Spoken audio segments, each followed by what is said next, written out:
I'd like to call to order the September 19th, 2022 regular meeting of the Oakdale Environmental Management Commission. And we will start with a Pledge of Allegiance. So if we could all stand, face the flag.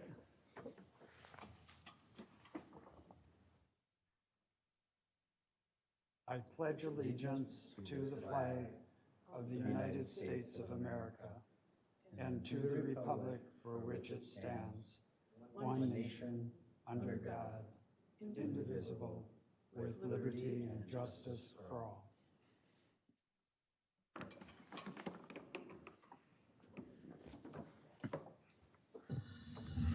We'll start with a roll call. Commissioner Girding. Present. Commissioner Wilson. Here. And we have absent this evening Commissioner Brown, and we also have present with us this evening Kevin Zabel, our City Council Liaison,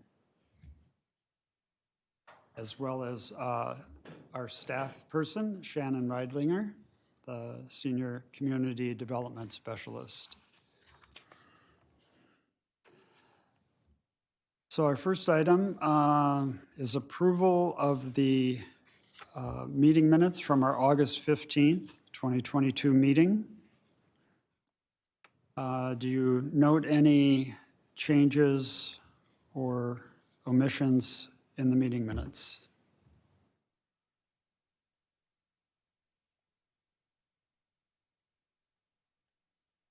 Hearing none, I would ask that we entertain a motion to approve the meeting minutes as written. So moved. Do I have a second? Second. All in favor of approving the August 15th, 2022 Environmental Management Commission meeting minutes, say aye. Aye. Aye. Opposed? Meeting minutes are approved. We'll now move on to our new business for this evening, or I'm sorry, we'll move on to our old business first. And the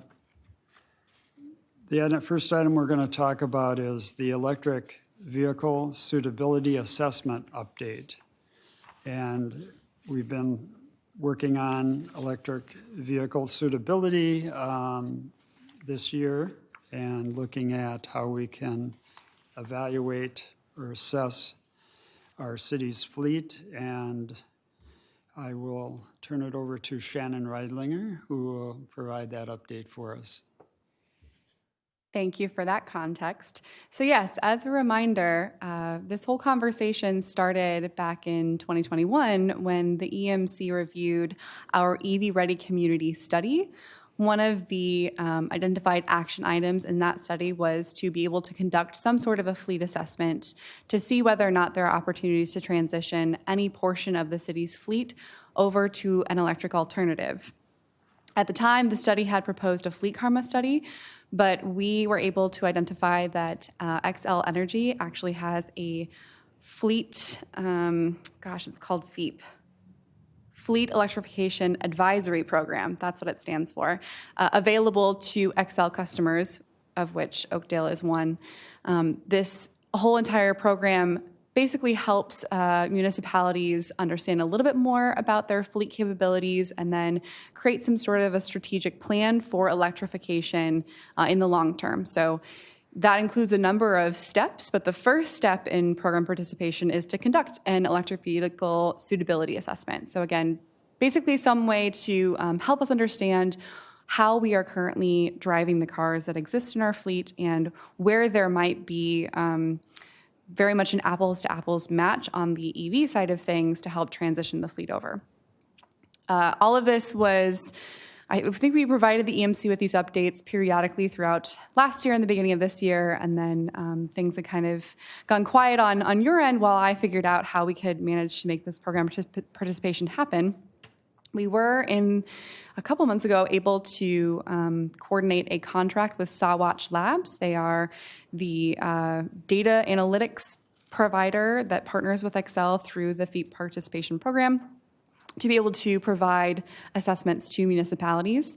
Sawatch put together a nice scope of work and estimated budget for us that was presented to council, and council authorized our city administrator to sign that scope of work document and move forward with the study. And so we were able to identify 15 different vehicles within the city's fleet to participate in the program. Those vehicles come from a number of different departments, representing the police department, the fire department, building inspections. I think there's one from forestry, a few vehicles from public works.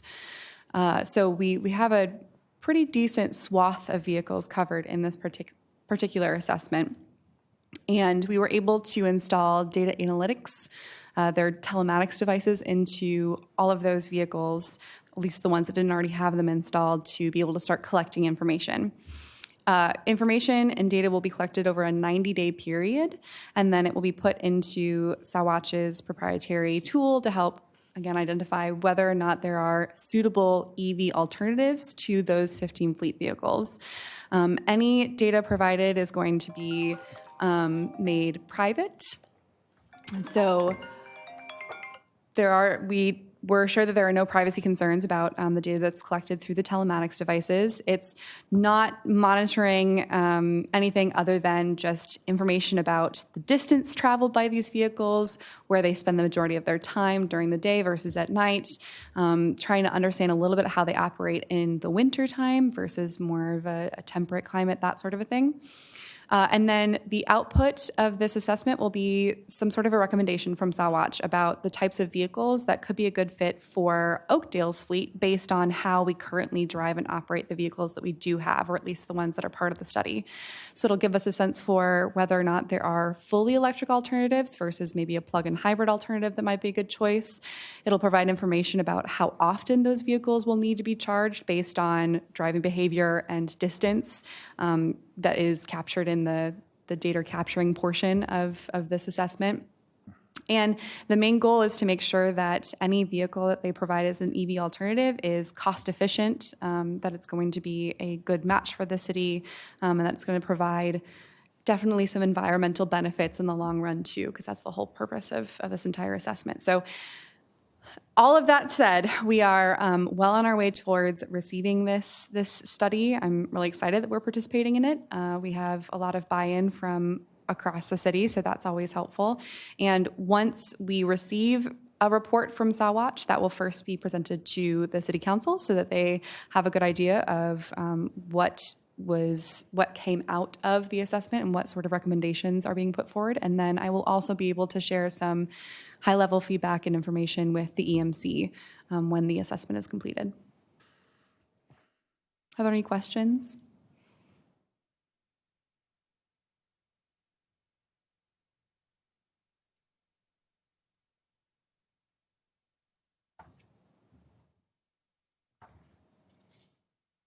I guess I have a question. Well, a comment and a question. First off, I see that the customizable financial analytics, I'm assuming that the analytics are going to look at long-term cost of having an electric vehicle.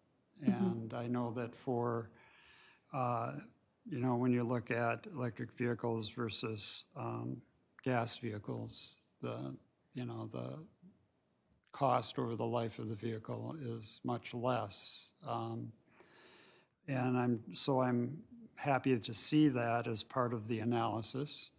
Also, the question is the GPS data for infrastructure. I'm assuming that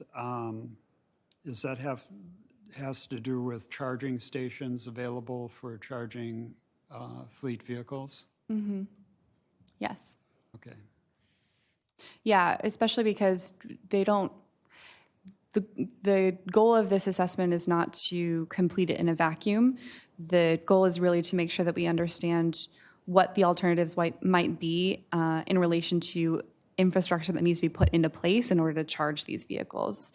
And so Sawatch really wants us to help us understand, if you did switch out from this type of truck to an EV truck, what kind of charging capacity would you need? Where is it best to install that? how far can you drive throughout the city before you need to recharge it, that sort of stuff. So that'll be kind of part of the assessment as well. But if we did decide to take it a little bit further, then Excel would have to take over at a certain point and help us think through infrastructure needs a little bit more critically. Yeah.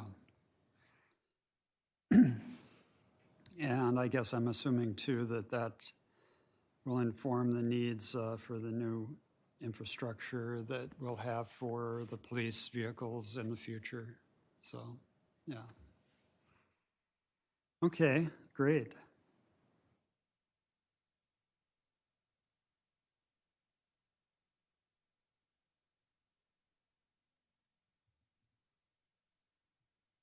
Any other comments or questions? Yeah, just two quick comments. One, thank you. And two, this is really this is really holistic in terms of the lack of a vacuum, your term. Like this isn't done just as a silo project. I like the fact that it really takes into account usage data points that are pretty diverse, as well as the cross-functional aspect. You talked about the various departments of the city.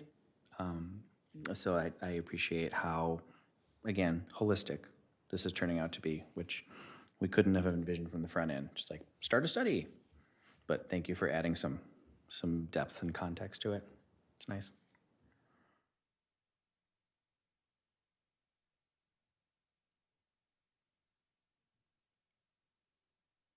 And I guess I would just note one other thing about this project too, is that with the city taking the lead in electrification of the fleet to some degree, that it gives people in Oakdale more confidence in electric vehicles, especially looking at it in the winter, because I hear that, do electric vehicles, are they, cost effective and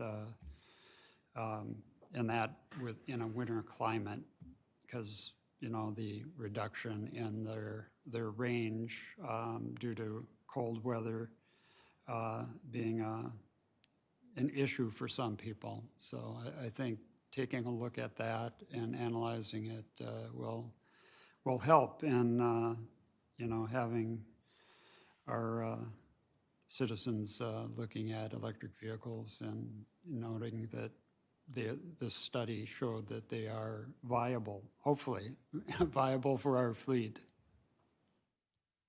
Yeah, I think that's the key. Just seeing what it shows is the most important part of the study. We hope that it leads to some sort of changes in the fleet itself, but we need data first. And so this is what gets us that data to be able to figure out the best options for the city. Yeah.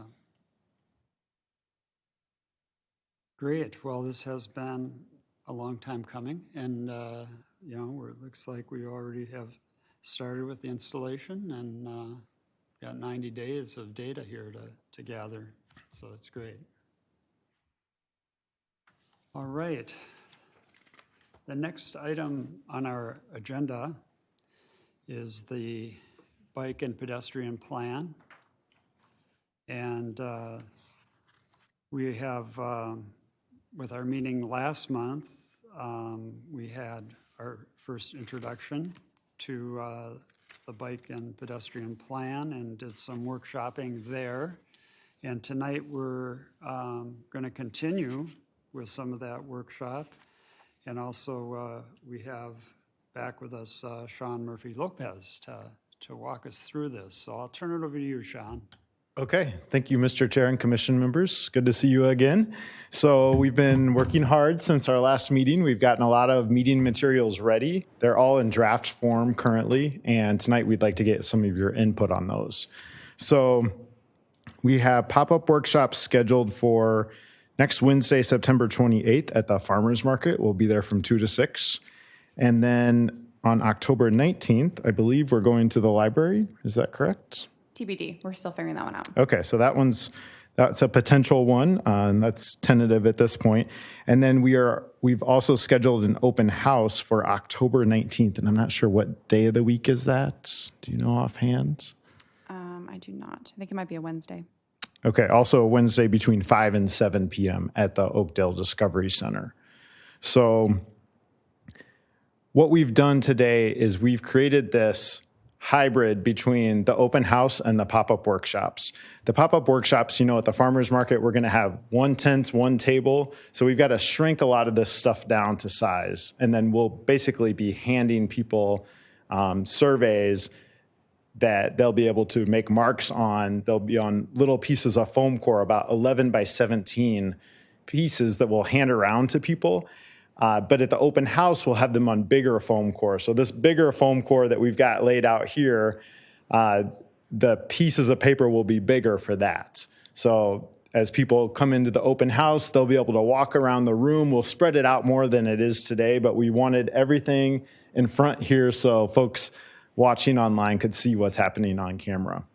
So we'd like you to walk through this, give us your feedback on it. And then after we get done walking through this, we are also going to have an online survey/questionnaire and then an online map. And they are pretty much a replica of what's happening at the open house and the workshop. Because no matter whether people give us feedback online or at the farmers market or at the open house, we want to be able to put it all together at the end and tell you what the community thought about biking and walking, what their priorities were. So the online map is ready. We don't yet have the online survey/questionnaire ready, but we'd also like you to take the survey online. We have it in a draft format as well. We have 2 laptops, and I don't know if we have a third or if we can scrounge one up. But I have 2 laptops here. Maybe Shannon can get us a third one, but we'll see. And then we'll have you all take that on a laptop. You can't really take the online map survey on your phone because you have to draw lines. And I'm not very good at drawing lines on my phone. It's a little challenging. You can take the online questionnaire on your phone, but we won't have that tonight again. That will be coming later. So with that, if you all feel comfortable, really hoping you feel comfortable, I'll plead a little bit. If you could stand up from your chairs and come over here, and I'll have the microphone and I'll turn this on and we'll talk into the microphone so folks can hear. But we are going to walk around to the table behind me, and this table would be as if you're walking into the open house at the Oakdale Community Center, and you'll be asked to sign in and someone will be there to give you instructions. So if you all could just come around here and stand in front of that table, and I'll get back there and pretend like I'm going to help you. I'll try to help you for real.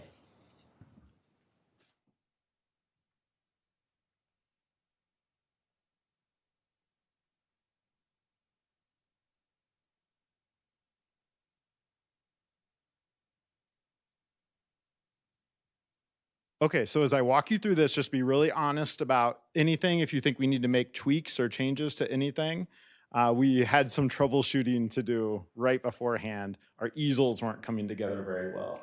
So you'll see some things on the floor. Those things will be up on easels at the open house. People won't have to bend over to look at things. And I'll let you know if there's anything else off. But as people come in, we'll say, welcome. If you could just sign in right here and just go ahead and grab a pen and feel free to go ahead and sign in. And just go ahead and do it as if you're a member of the public. That's what we want your input. Like, take my head off. Yeah.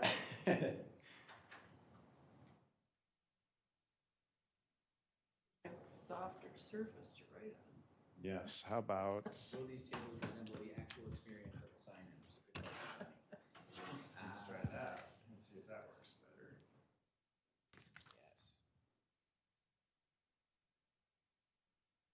Yes. These tables are not great for writing on. We're learning. Oh, good to know. But they might have different tables at the Discovery Center, so.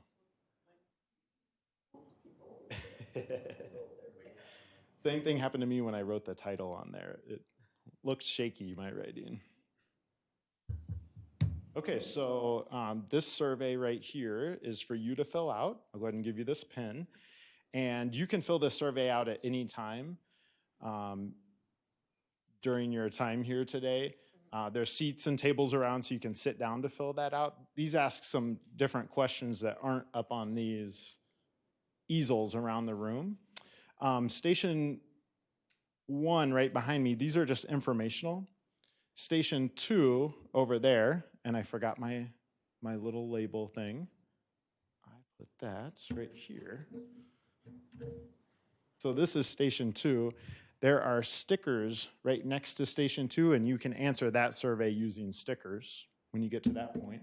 And then Station 3 is, those are maps that you can fill out to tell us where you want to be able to bike and walk, where you see problems around the community, things like that. And then when you're done, you can return your surveys over at that. There will be a box at the open house. So right where that sign says return surveys and maps here. So you just go around the room, and I'll give each of you a pin for this first one right here. And if you just want to put on the map here where you live, and again, this will be bigger, so we'll have this more full size at the open house. Yep.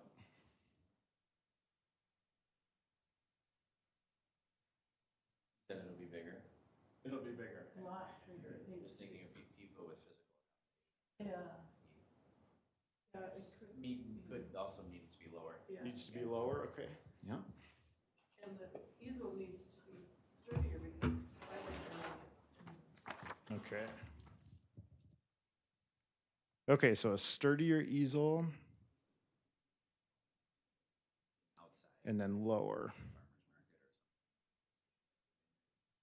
oh, yeah, really. But these won't be at the farmer's These are market. gonna be inside or outside? So I'm thinking probably at the farmer's market, we could put this on a small piece of foam core that we pass around. That would be. The size though would be about this, unless you think we should try to make it a little bigger than 11 by 17 at the farmer's market. A little bigger, but the point is you can't have these easels in the wind. No, we won't, yeah, we won't do the easels at the farmer's market. The easels will just be at the Discovery Center. But we'll probably want to have this map at the farmer's market. And so we'll have to be able to pass that around. So what I'm wondering is, will this size be okay? Well, if we're saying where you live, it's probably okay, but if you're looking at other maps of current bike paths and whatever else they are, I think those are really hard to read in that size. And I'm almost thinking at the farmer's market, we might not have these maps over here at Station 1, just because we'll only have one table to work with. So we'll have to consolidate things quite a bit. So I think, yeah, these will be bigger at the open house at the Discovery Center, and we won't have these at the farmer's market. That's what we're thinking currently, at least. Okay, so yeah, if you want to go ahead and come up to Station 1 and take a look at those. We don't have currently any message to the attendees about if they see anything wrong on these maps. We could ask the public that. So this map right here has marked crosswalks and then sidewalks and shared use paths. This map has bus stops and sidewalks and shared use paths. So they're just two versions of the same map, except one has crosswalks, one has bus stops.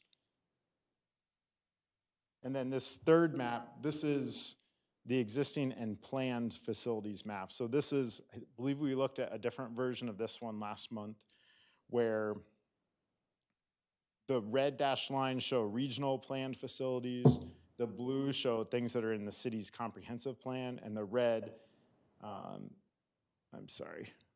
the pink, that shows neighboring communities, what they have in their comprehensive plans for biking and walking. So these, of course, these are all going to be bigger, and we could allow people to comment on these if we want, or they could just be informational. So Station 1 is mainly to talk to the community about these maps and their plans. This isn't much of a feedback station, right? This is a learning station. Correct. That's a good way of putting it. This is a learning station. But I do see that every time I look at these, I'm somewhat confused by all of the, what do you call them in mapping? Yeah, the legend. Yeah, the key. There's so many items. It takes a while to really, even the difference between a shared use path and a sidewalk, you're kind of peering at it, saying, okay, now that's green, thus and such. It takes a long time to absorb these maps. I think. I mean, I've always found that even when I'm sitting at a computer and looking at them. I don't know how to simplify them, but maybe in the beginning you could mention what is a shared use path, what is a plain sidewalk, what a North Star bicycle route is. I'm wondering if maybe we could have something that would supplement these that would show pictures of each one of those things to make it a little more digestible. Yeah, because it's a lot of symbols there. Okay, that's good feedback. Any other feedback? Yeah, that was a piece of what I was going to say, Commissioner Wilson. And then I think another thing, just in terms of the flow of, prospective community members engaging with this, we might need consider something very simple. Commissioner Wilson, your point about what does station 1 mean?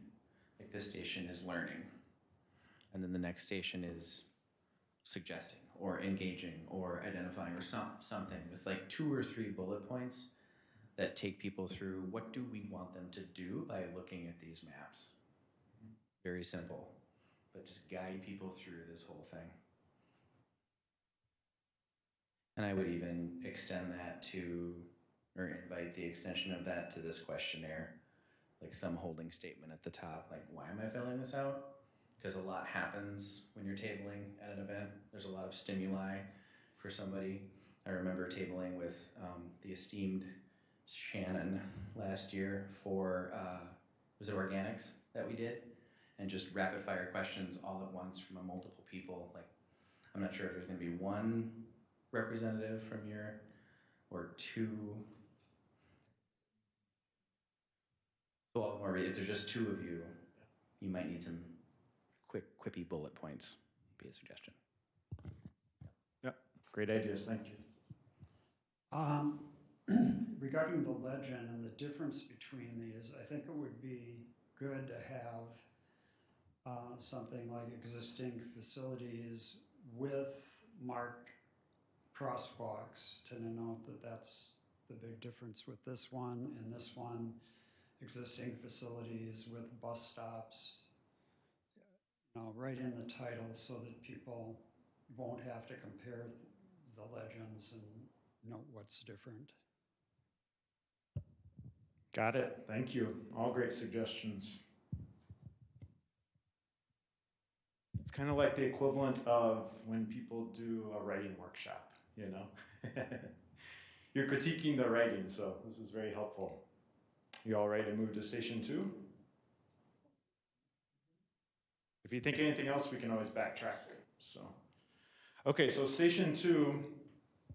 Now I don't know that we'll have the stickers laying out at the open house. We could give the stickers out at the welcome table. So each person is going to be filling out, they're going to be choosing 1 option in each row. So there are 7 there, and there are 7 here, so each person would need 14 stickers. So we could have those prepared for people at the opening table. At the farmer's market and the other pop-up workshop, these will be on smaller pieces of foam core matching the size of this paper here, so you'll have it right in front of your face, just like your questionnaire. And usually what we do there is we just have people take a pen and just tally mark them. Because stickers, they would get to be too small and they would box up too much. So I'll step back so you can take a little bit more of a look at that. And actually, I'll go ahead and hand you all stickers so that you can just pretend you're at the open house and that this is a little bigger, because that's what it will look like. It doesn't matter the color of stickers you use, just like last time. How hard are all these things going to be? Because if you get a good turnout, we 3 are having trouble fitting in front of this 1 poster. Are you going to spread things out more, or?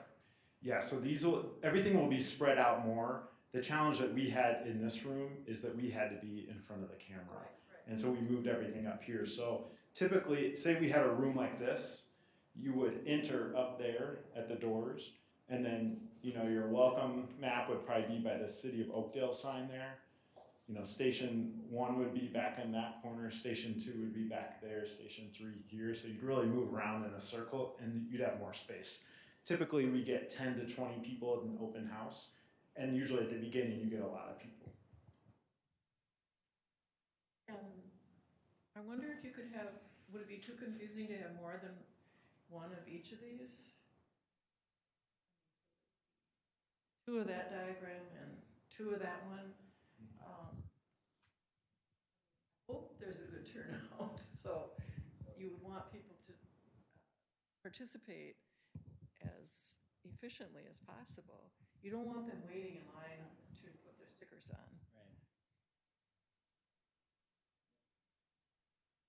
Yep, we could possibly do that. How did you come up with these categories? Okay, so that's a good question. So I worked with staff to take the survey from phase 1 of this project that happened in 2019, 2020, and update it, but not change it completely. Because we want to be able to take the answers that people gave during phase 1 of the project and merge them with the answers that they give during this current phase of the project.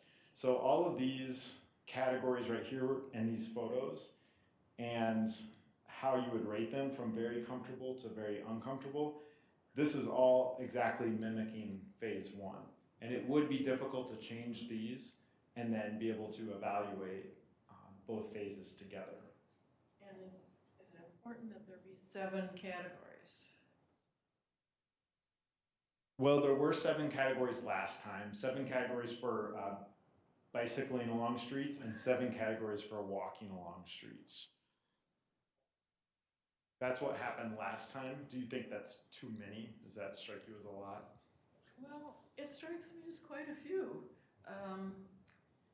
Depending on their level of involvement, I mean, if they're bicycle every day and, you know, walk the Oakdale paths every day, they're probably happy to put stickers on 14 different categories. But if they're a member of the general public who's use the bike and pedestrian paths that much, which I assume we want, it might be a bit much, but maybe that's just my first impression. Maybe if you each want to go ahead and take it yourselves and just see what you think.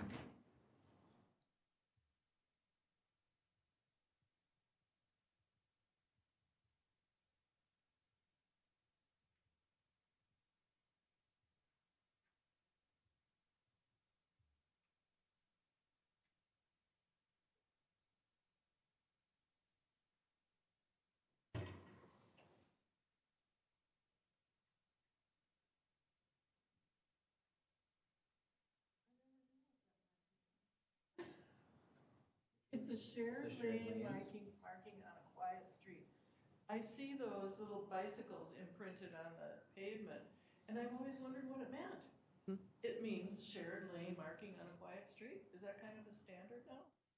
Sometimes they can be on busy streets. That particular photo just happens to be on a quiet street. But Okay. those are a standard that are used pretty commonly. Okay. Well, now I know what they are.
Sidewalk as opposed to what kind of sidewalk? Commercial sidewalk? Yes, so if we go down here, there's more of a commercial land use down there. So yeah, I think that one is intended to show what a sidewalk looks like in a neighborhood with just houses. Okay. I think that's why they named it that.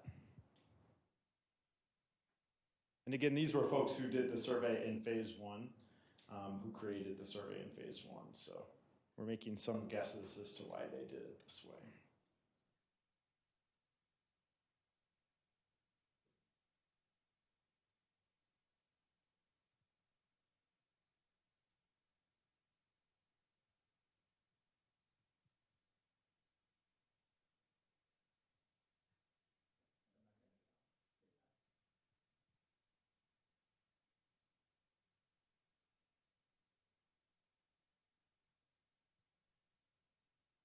Who would feel comfortable on a commercial road without a sidewalk? Most people don't. Yeah. But is that something we're saying already exists, so this is something we want to help make better, or why is that category there? Well, so I think the reason why you'd have a commercial road without a sidewalk in a survey asking people how comfortable or uncomfortable they feel is because you've got a really good situation up here with a wide sidewalk along a street. And you've got different types of facilities in the middle. And I think you want to check just to see with the extremes that people are very comfortable or uncomfortable. And then you kind of know how they compare to the other ones more in the middle. And actually, there's kind of a progression right here, right? There is a progression. We don't have to have it progress. We could mix them up. Well, however it's easier for you to compile the data is fine. It looks like there's a progression on that one. I would agree with the way, yeah, it was laid out. And I can't remember if the online survey last time was in this order or if it was mixed. So we could look into that. But I think generally it's probably good to more mix things up because otherwise people think they have to give the right or the wrong answers. So yeah, that's definitely something we could change. Apparently that one's more mixed. It looks like, we kind of sprinkled it around on that one. Yep. Okay, thoughts from the two of you on this? Well, I'm wondering, are you going to be collecting data on their walking and biking habits? Because, some road biking versus commuting to work versus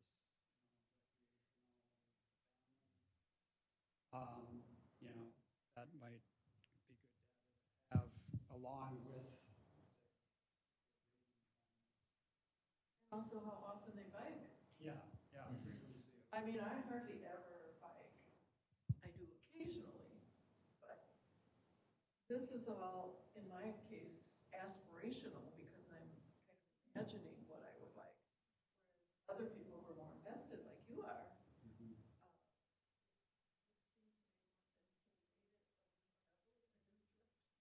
Yeah, so go ahead.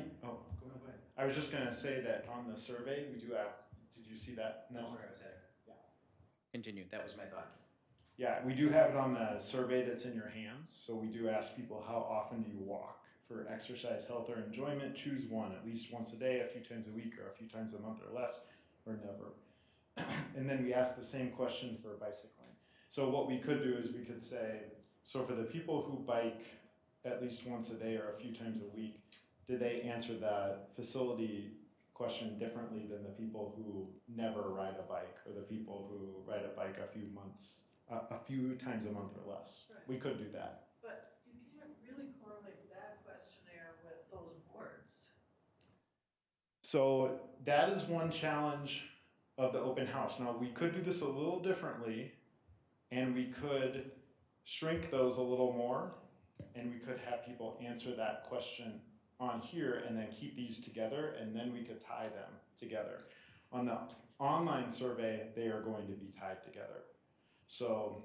Then I think you should mimic that. Okay.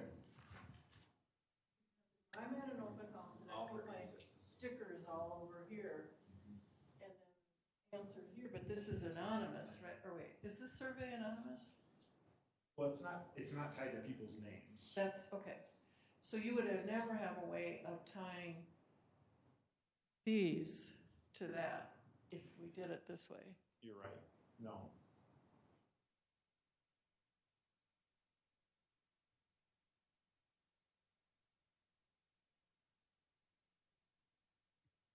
Okay. I like having it in front of me. If I'm doing a survey and then I know that I have this to do too, I think I feel like it's more of a flow.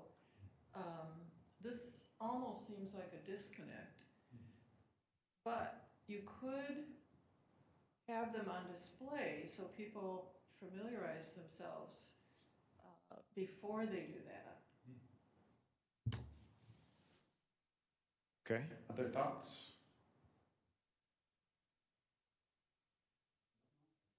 No other thoughts? I don't want to cut you short, Bonnie. Anything else? Okay. Okay, so come on over to station 3. You're really going to get me on this one because we changed the colors and I packed the highlighters and I brought the wrong color highlighters. So anyway, if each one of you just wants to sit down at a chair in front of one of these maps and each set of highlighters. So I tried to scribble and replace the colors with the ones that are in front of you. I know you'll be a little confused and I apologize for that. Yeah, so we have 2 colors. We have orange and pink highlighters, but we put blue and pink on the map. So we'll make sure we get the right highlighters matching the map when we are at the open house and at the pop-up workshop at the farmers market. This map is somewhat tied to the online survey map, so I'll just let you look at it and then you give some comments on that when you're ready.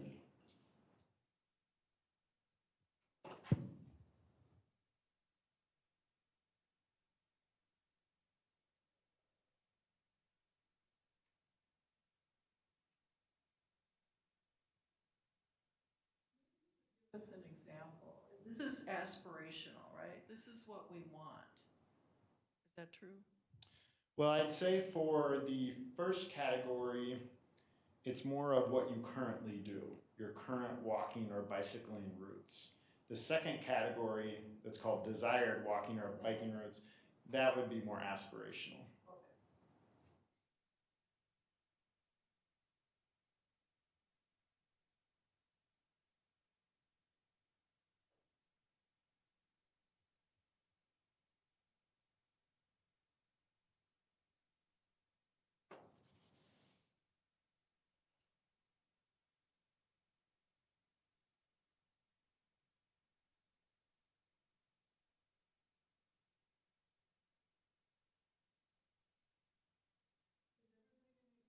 The attendees are gonna get one of these? Okay. You have destination, how about where I live? Well, we could ask people to put where I live on this map instead of over there. It doesn't make any sense for me to put down a destination if you don't know where I'm coming from.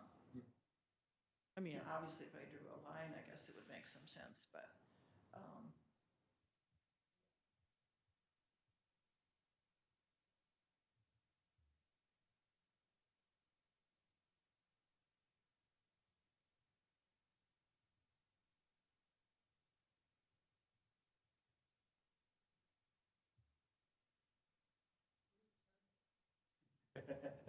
I don't know, you gotta tell me. Oh, Noah can help you. okay.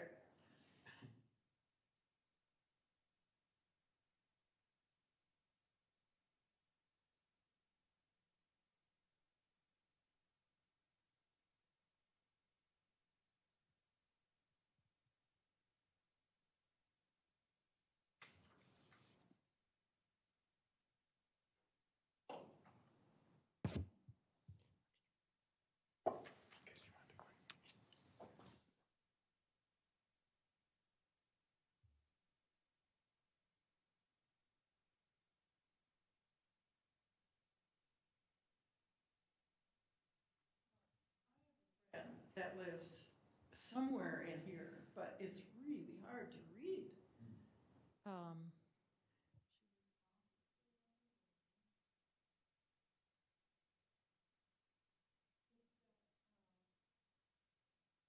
Cypress Point. I wonder if, That's down by Ideal.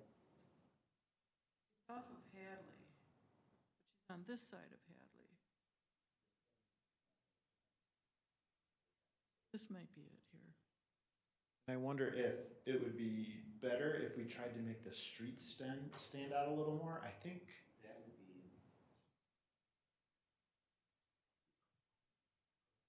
be. Yeah, the street, highlighting the streets would help, because I had to highlight Gaslight, what I'm doing.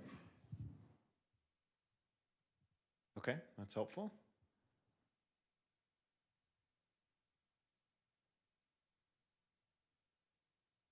Any other thoughts as you're filling this out for changes we should make?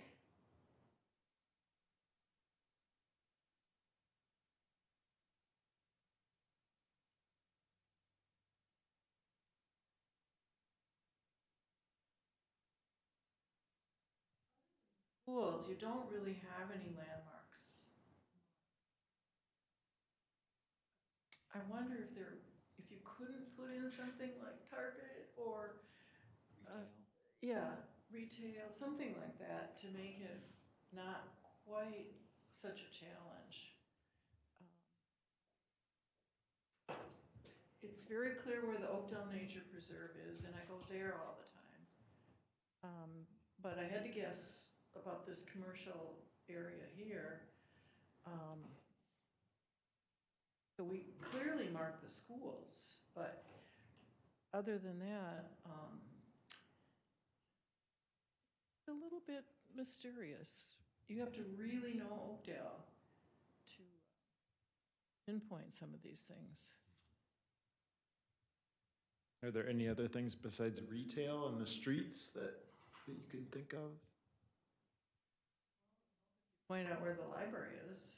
Okay.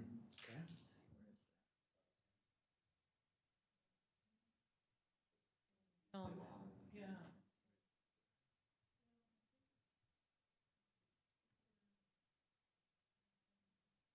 Must be in the corner there. The bank is there. Oh, and there's the school, so it's right here.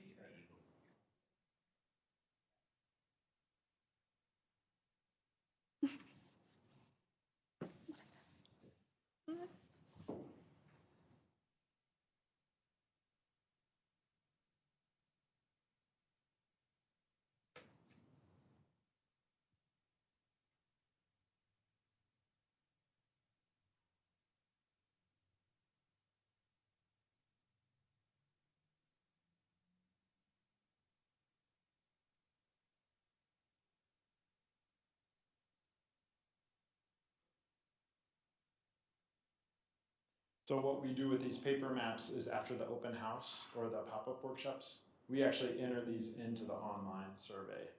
So we will have someone drawing these lines and adding these dots in here. And there's also an option on the online survey to describe things. So not sure if that's come out in the instructions here, but 1 is drawing, 2 is describing. So if, say, Bonnie, you wanted to write library right next to that dot, you could, in case you were worried, maybe we won't know what your dot was, or maybe was your dot in the right place or not. That can help us. And sometimes what we'll do is we'll then, after the survey is completed and we get all the data, we'll try to come up with what were the most popular 3 destinations in Oakdale. And those notes that you put on there sometimes help us do that if sometimes people are a little off in where they put things.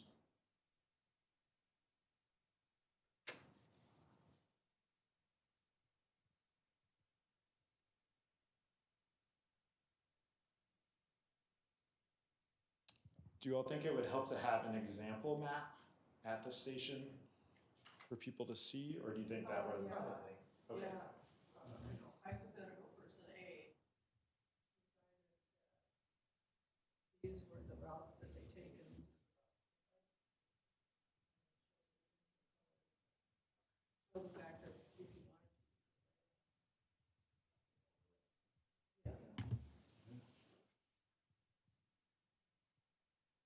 Okay, this is all great feedback. Did I take your pen? Yes, I did. Okay, well, if you don't have any more feedback on, oh.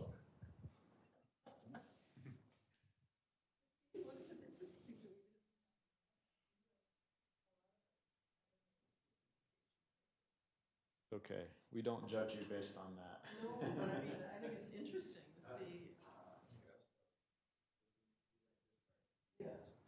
You're partial to it, clearly, but Yeah. that's where I grew up, so important for me to have access.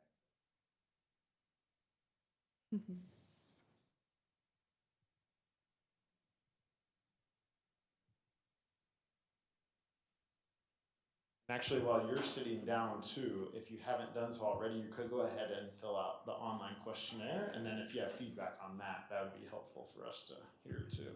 And I might sit down, so not towering over you like a teacher. It's gonna be online?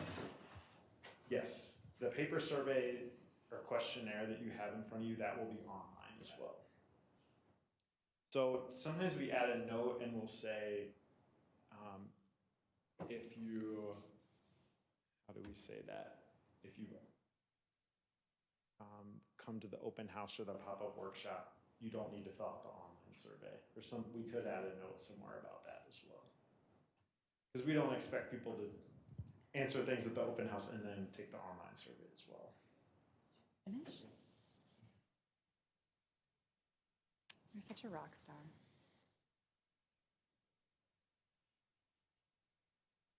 Look at you, Noah. Everything's forgiven.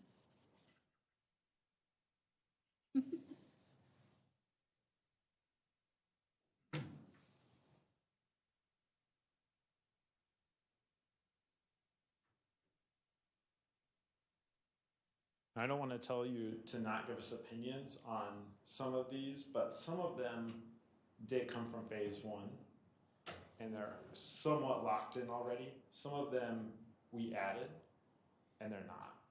So just give us your honest opinion about everything and then we can help describe which was which.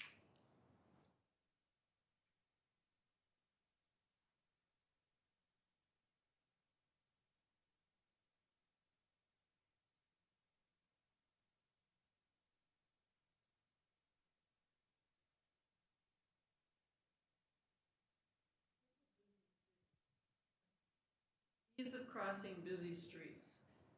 We have some super busy streets and then we have some sort of.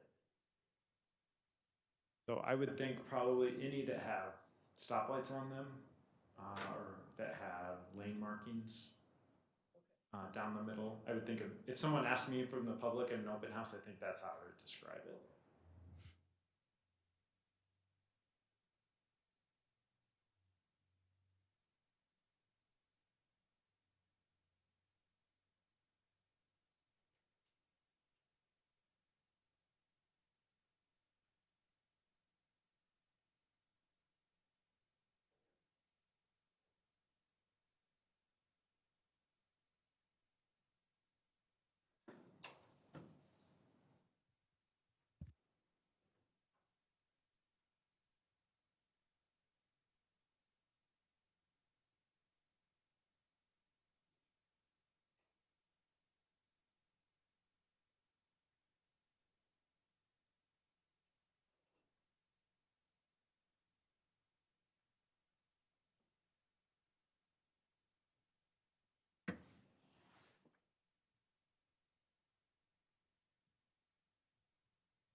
to miss anything.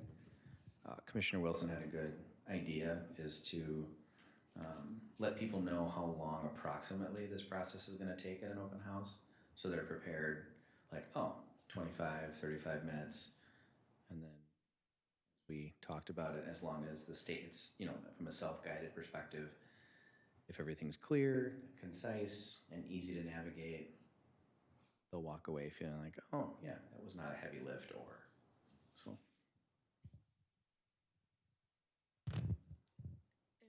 Mentioned in the publicity and in the invitation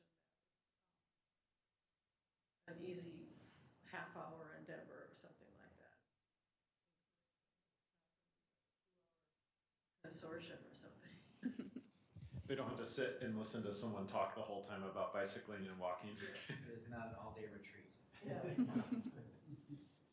We could do that on the online survey too. We could let people know this survey will take about how many minutes.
Okay, Keith, while you finish your survey, but keep going, we're going to have Noah and Bonnie. I'm sorry if I'm not calling you by your last names. I don't remember everyone's last names. We're going to have you two take the online survey on a laptop. So I'm going to I'll give each of you a laptop so you can jump into that.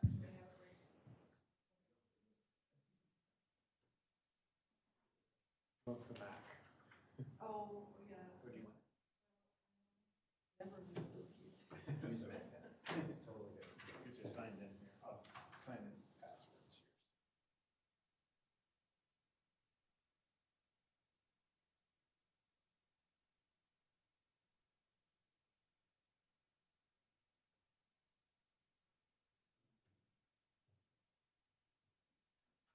Oh, very good. Came up. Yep. No password needed.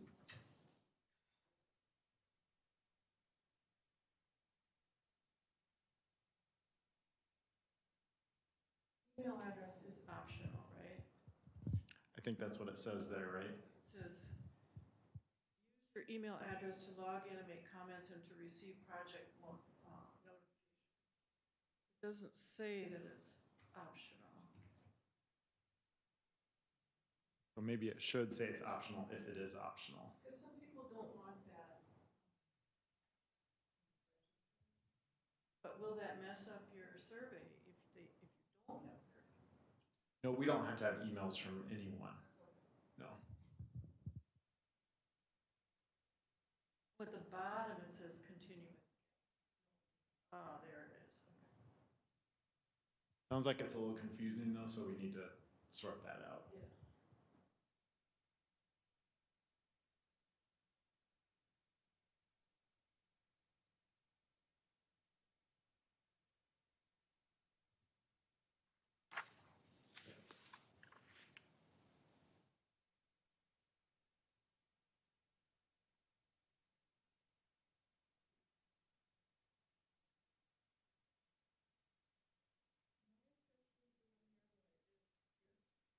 Yes.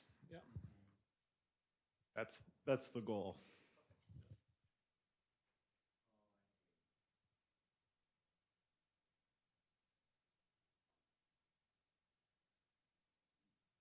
Commissioner Girding reporting that this was user error.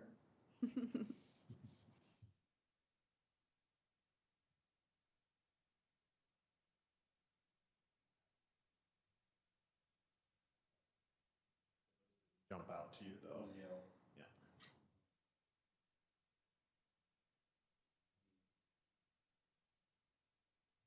Instructions at the top are helpful, but I don't know if there's a way to do a pop-up window and like a quick little 10-second tutorial, like click here first to draw.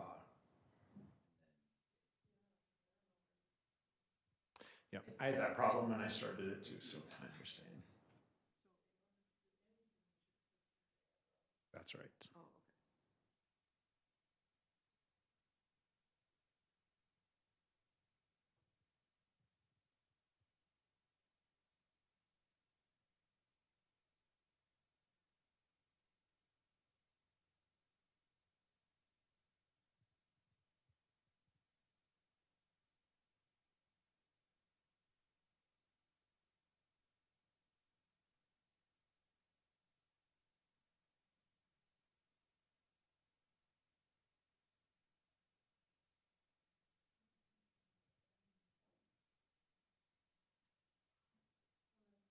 Head routes.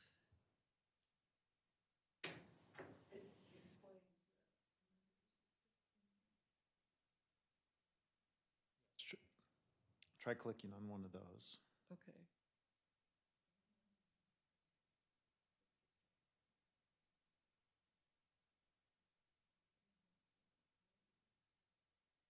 You already chose the color on that.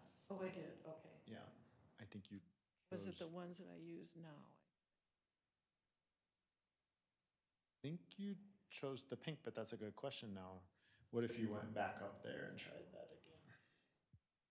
Current, okay. Blue, current, okay. And we can combine, in this case, we can combine walking and bicycling, right?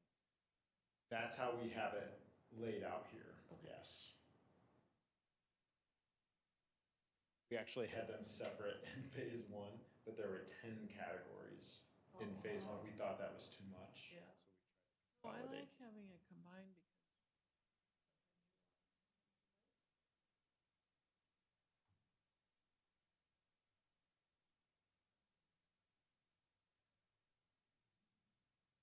I'm not good at running this program. That was your first point. Yeah, and now.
I'm assuming you can use this with a mouse, correct? Instead of just the trackpad?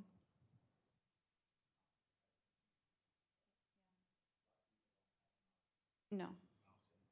No, not on their laptop.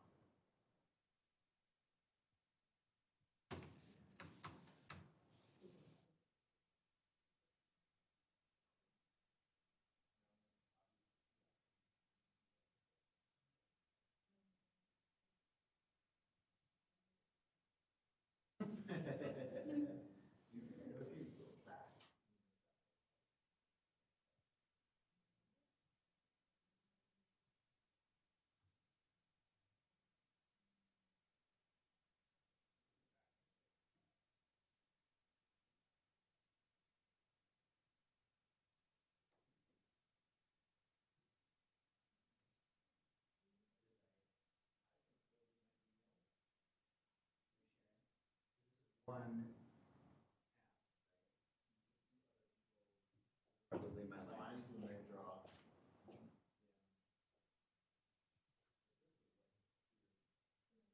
The zoom in and zoom out disappeared on the map, so we'll have to figure out why that is, why that disappeared.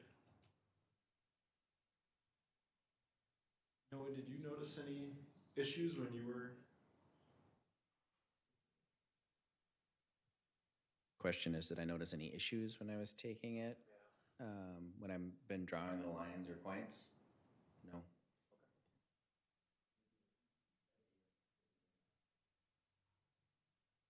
Could be the Macs aren't that great. This is my Mac. So. Now I have to start.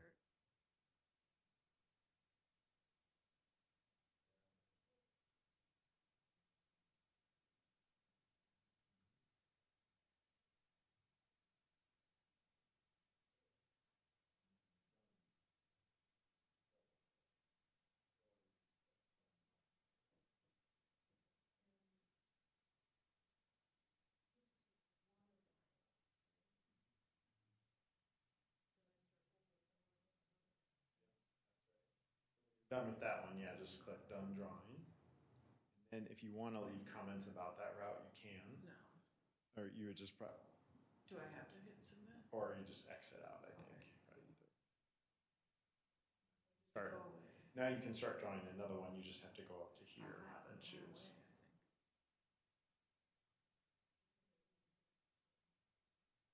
Let's try it again, see if that helps.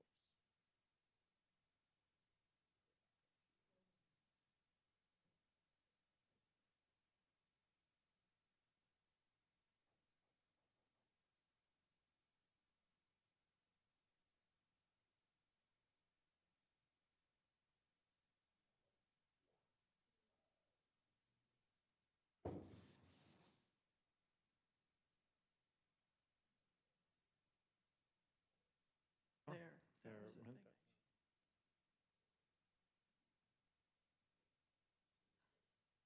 that. Oh, somebody else put in a walking track. The reason I love Macs is that you can.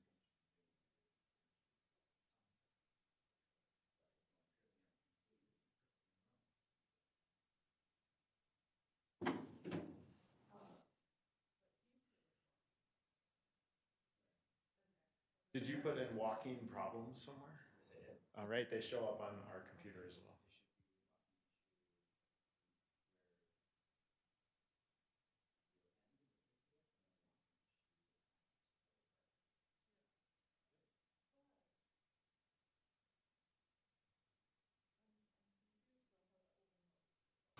Will there be computers at the open house?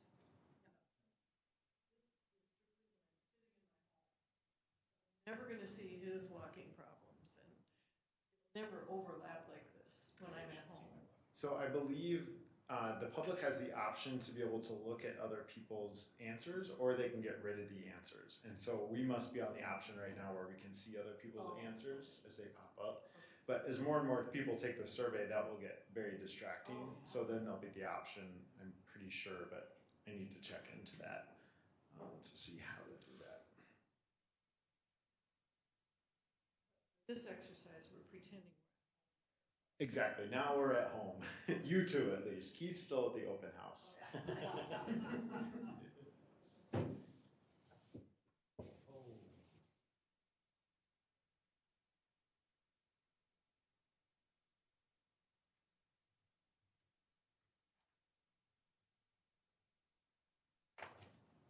Okay, so we'll maybe just allow a few more minutes to finish up wherever you're at, and then we'll get your feedback on the paper survey.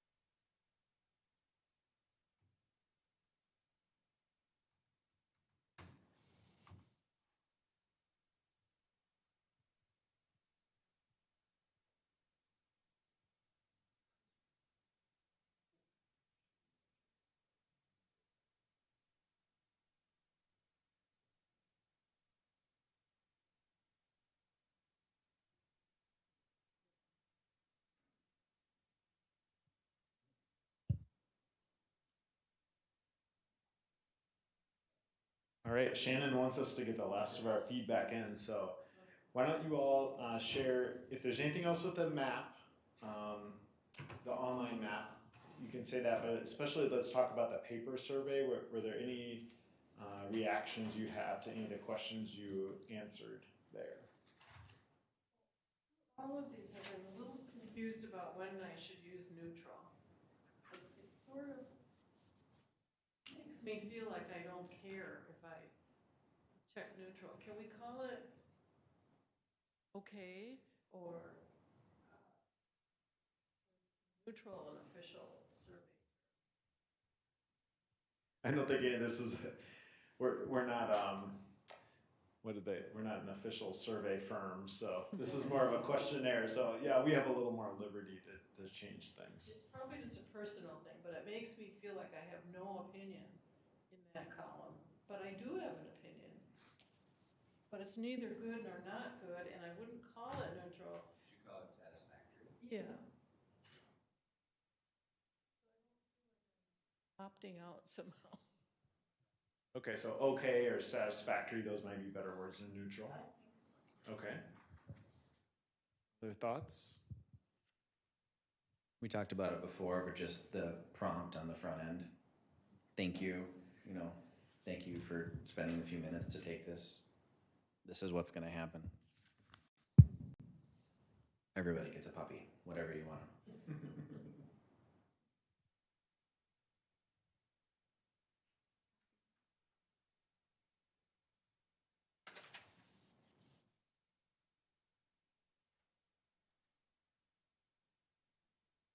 Anything on the open-ended questions? The ones with the text boxes, so the questions like, imagine you had a magic wand and could instantly change one route and one intersection, which would you change? What's your vision? Write 3 words. What's your story about bicycling and walking? Why do you want Oakdale to be bike or walk friendly? Any thoughts on those? Only thought I had on the routes and intersections, the magic wand question is, are you looking for what's the issue and what would be better? Or are you looking for just the identification of the intersection? There's no why behind Just the this. latter. Just the former. Sorry, just the former. Yes, thank you. Thank you. Yep, we're just looking for what routes or intersections.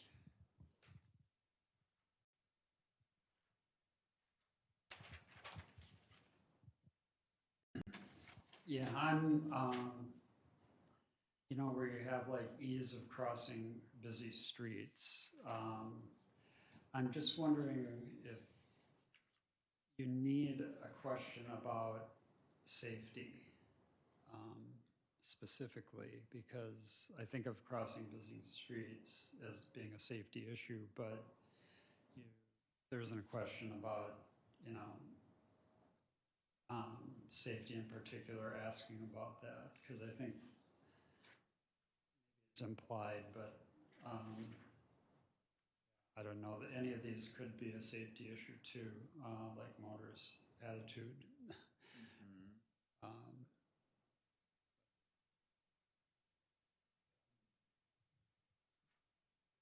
I'm not quite sure how it relates to the multiple choice question that you were asking about, but oftentimes, so when people fill out these text boxes, especially the one about your story about bicycling or walking, I know that tends to be a theme we hear a lot about. So sometimes when we don't ask multiple choice questions about it, then they'll tell us, but we could ask an additional question about safety, to your point, Keith. I'm not quite sure where or how yet, but that's something we could look at doing, so.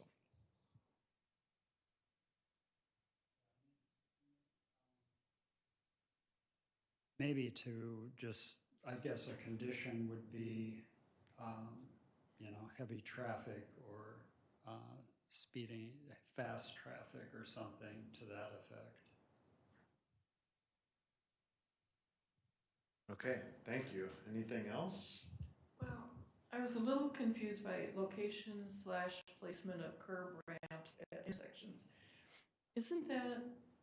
Aren't they required to be in certain places? I mean, the city can't just say, I think we should put the ramp here versus here. I mean, isn't it a standard practice where you put the ramp? So ramp placement is, there is guidance out there, but the guidance has several options, and often it's left up to the judgment of an engineer who's designing the road to figure out where those go. So oftentimes you will see in cities across, the Twin Cities and across the state and across the country, there will be wildly different practices about how curb ramps are placed. There are certain standards and things that have to be followed. You see of a lot of them improving lately, but communities are in all sorts of state with curb ramps at this point. Since it started basically in the federal guidance started in the early 90s.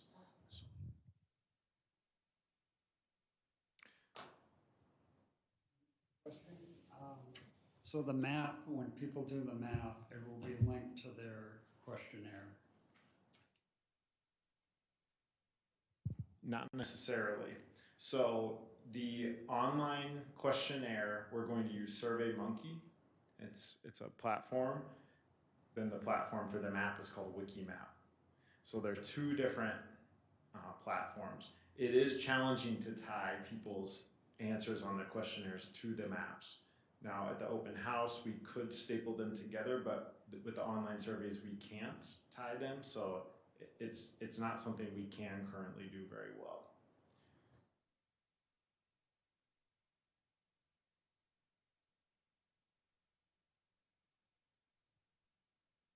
Okay. Oh. How are you going to evaluate the responses to the online map drawing? Are they all going to be together somehow, or not the survey, but all those lines that people are drawing? So we have 4 categories on the map. What we'll do is we'll create 4 different maps, one for each category. So you'll very clearly be able to see where do survey respondents think the problem spots are in Oakdale. We won't have that mixed up with the map showing where people where they have desired biking and walking routes. Otherwise, the map would be too cluttered. So yes, we create separate maps. And they're kind of heat maps, so where people give the most answers will really pop out to you, and where they give the least answers, you won't see it as much. And we kind of manipulate things a little bit because sometimes the lines don't exactly fall on roads. And so we call them snap them to the roads so that it looks like a nicer map.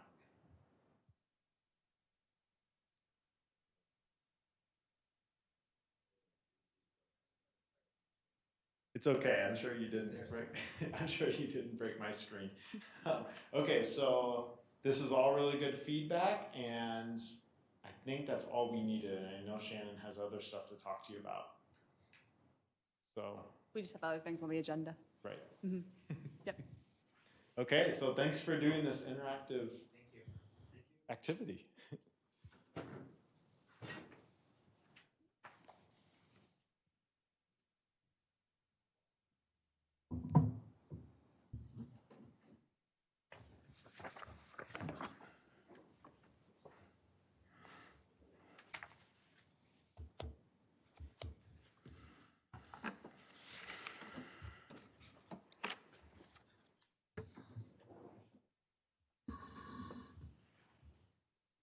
I have a question.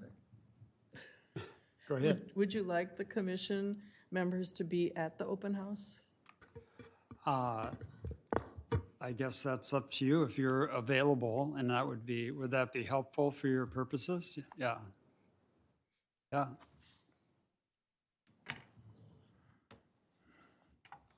All right, well, thank you. And I hope that was helpful for your purposes in preparing for the open house and other workshops. So, yeah, let's go back to we're done with old business now.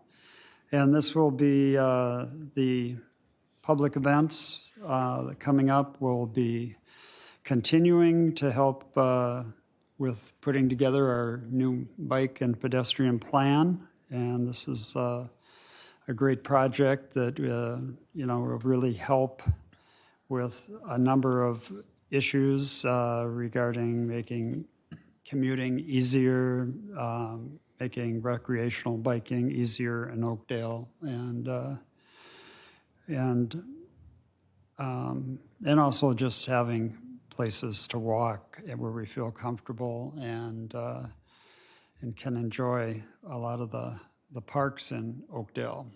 And so we will now move on to our new business, and the first item is our 2023 Environmental Management Commission Work Plan.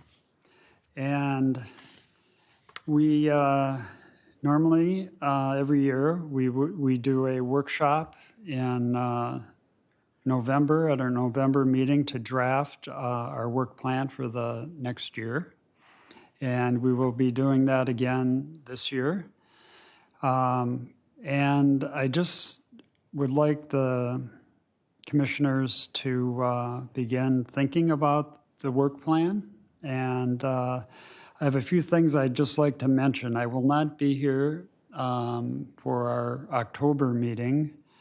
I'll be traveling, so I need to, I wanted to get to this tonight and prep us for that November 22 meeting. And you may want to discuss this more at the October meeting and prepare for the drafting our plan in November. But I guess I would ask the commissioners to begin with the 2040 comprehensive plan priorities that we have.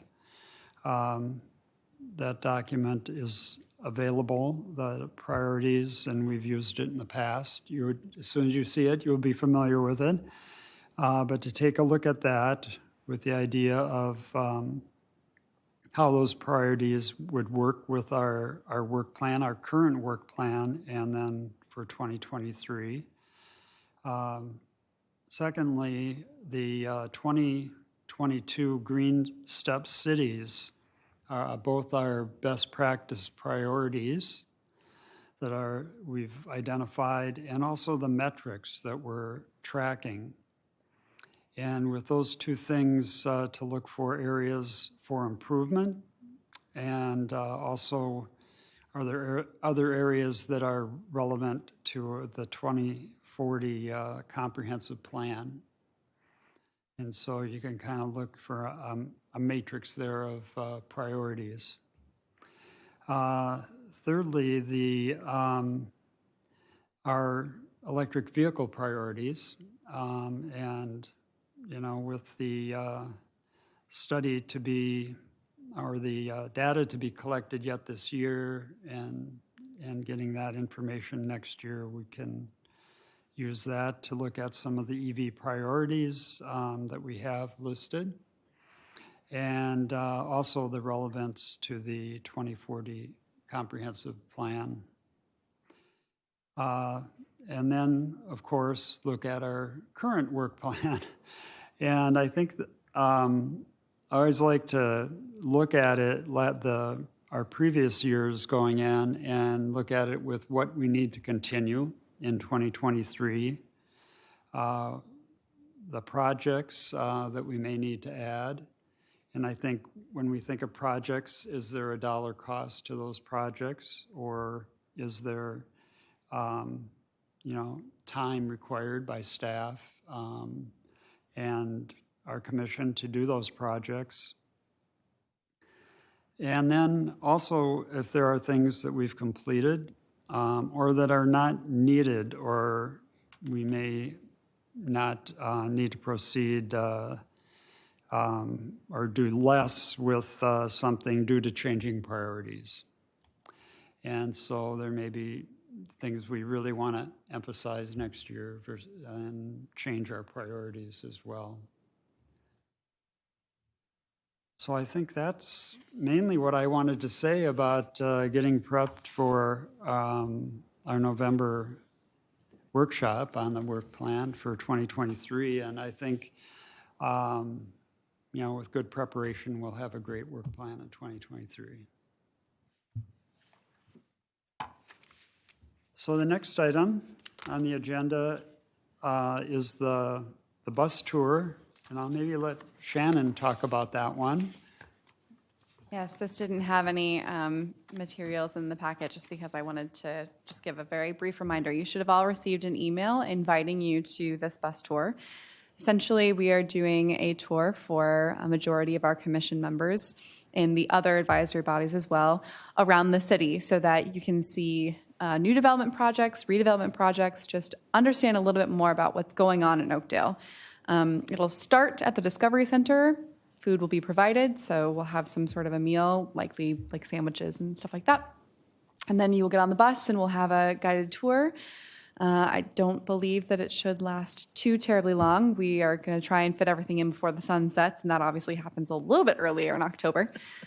So we're anticipating probably around, I think the invitation says 5:15 to about 7:30 is the rough timeline, and this will be taking place on October 4th, which is a Tuesday. So we would love to see you there. You are obviously all invited, and it would also be a chance for you to be able to meet some of the other commissioners if you hadn't done that previously. So save the date. Great, thank you. Our next item is our monthly review of the 2022 editorial calendar for the Environmental Management Commission.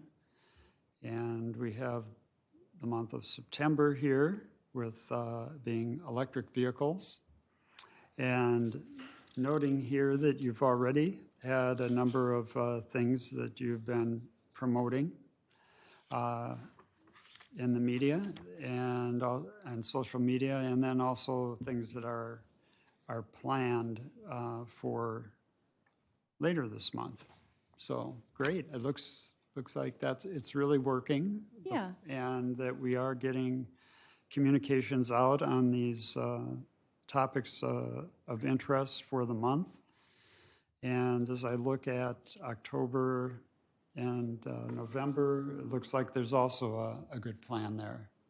Yes, I am just noting here, November is in there incorrectly. I did not update that appropriately. November is actually going to be focused on recycling because America Recycles Day or National Recycles Day, something like that happens in November. So we'll be focusing on that as the topic, not water conservation. My apologies. No, that's fine. Yes, and with October being Renewable Energy Month, it also brings the other things that you've noted here that are important, because the first thing before doing renewable energy, if you're looking at that option, is to first off to reduce your to conserve your energy in your home, and so home energy audit, and we list here the Citizens Utility Board, Bill Clinic. Those give you some good information of how you can help reduce energy and your consumption in your home. And with home heating costs being what they are and increasing, also electricity costs increasing, that these are good topics to have before our winter season hits us. So, yeah. All right. Any other comments on the calendar this evening? Well, I like the bottom part where you say what is actually done through communications. I don't believe we always had that in our minutes, or not minutes, but on our... No, so it's something new that we started to do earlier this year. Prior to having a communications specialist or even a manager on board, it was mostly me trying to put posts out, and I won't lie, I wasn't great at it. Now that we do have our communications specialist on board, she has been great about scheduling in certain environmental posts into her broader social media calendar. I will say that my goal is to get roughly about 3 to 4 posts that are environmentally related per month, just because she has a lot of other content to push out there. But she will be able to keep tabs on what exactly we promote. And she's already put out something yet today for electric vehicles and But I appreciate Drive the Electric summary Week. at the end, so if we want to go back and look at them, in case we weren't visiting the city website every day. Yep. Then this helps summarize what we could look for. Yeah, and that I will make sure that that is ongoing in this section.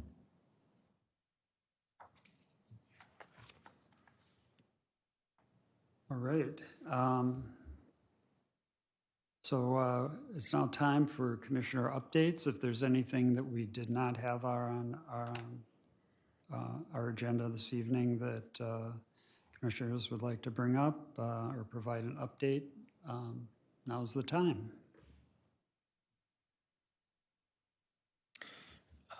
Some neighbors through the trees from where we live and our street are going to do our first ever, we don't know what we're going to call it, but we're doing our first ever buckthorn removal. Mic drop. Great. Yep.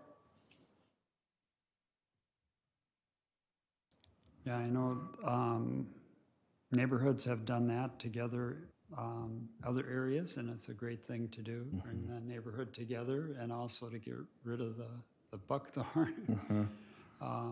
It's a never ending, it seems, task, but Yeah, but at least to get control the best you can. that's right.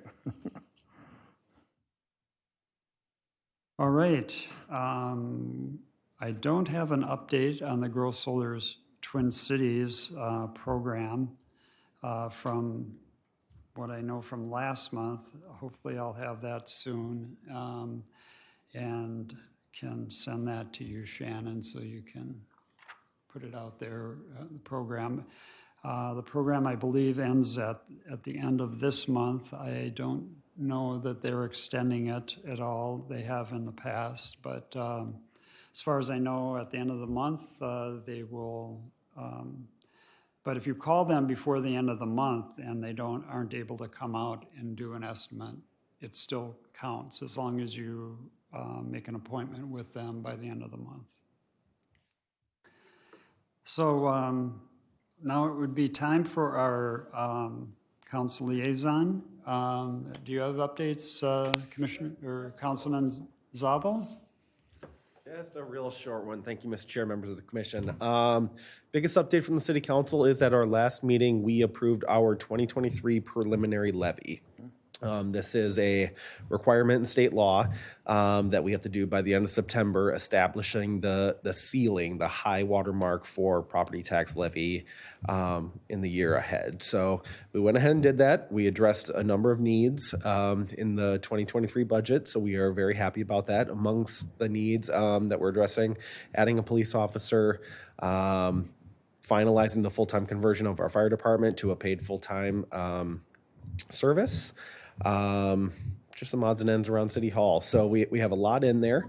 One thing that is really exciting that I am personally really happy about is the city is rolling out a new budget transparency tool. We brought on this new package of software to make our budget process much more transparent and accessible for our residents to see exactly what we're spending money on, what's changing year to year, even real-time year-to-date, a real-time year-to-date look at our expenses. So the city's going to be pushing that out to all of our residents. You know, we've always told our residents we have nothing to hide, and this is just an easier way for us to walk the walk and talk the talk there. So we want to encourage our residents to check it out. Enormous amounts of kudos to our finance department. They did an insane amount of work to take all of our spreadsheets and out-of-date systems and put them into a consolidated, easy-to-use platform. So we are very excited about that. Yeah, so things are happening. Shannon already mentioned the bus tour where you'll see a lot of the development that'll be happening. So happy to answer any questions you may have. Nothing? Perfect. All right. Thanks, everyone. Thank you. Thank you for waiting. Thank you. All right, well, we're at the end of our meeting, and so I would call for a motion to adjourn our meeting. So, excuse me, I move to adjourn. Do I have a second? Second? All in favor of adjourning our September 19th, 2022 meeting of the Oakdale Environmental Management Commission, say aye. Aye. Opposed? Meeting adjourned. Thank you.